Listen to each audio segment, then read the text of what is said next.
Anong nangyari kay Naoya Inoue?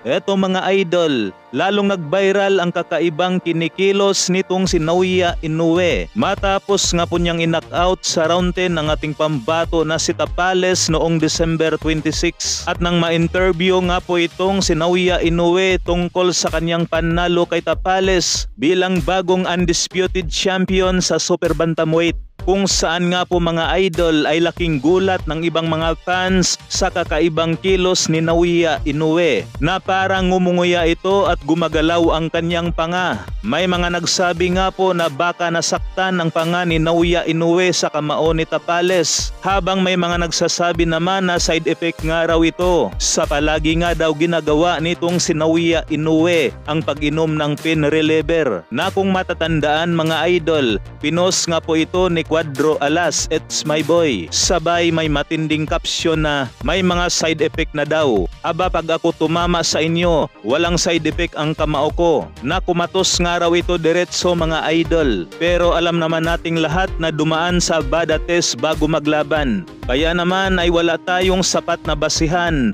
para direktang sabihin kay Naoya Inoue na gumagamit, habang may banat naman kay Tapales ang ibang mga fans na para nga daw benta ang kanyang laban kay Naoya Inoue. Nung tanungin nga daw itong si Tapales, sumagot nga raw ito na hindi malakas ang suntok ni Naoya Inoue. Nadagdag pa ni Tapales na salag niya naman daw ang ibang mga suntok ni Naoya Inoue. Pero ang katanungan nga raw mga idol, bakit gumapang si Tapales sa suntok ni Naoya Inoue? Nabanat naman ang isang fan nung nagbintahan, "Nandoon ka ba?" Habang may nagsabi naman mga idol na magkano nga raw ang pinagbintahan. Nasa inyong tingin naman mga idol.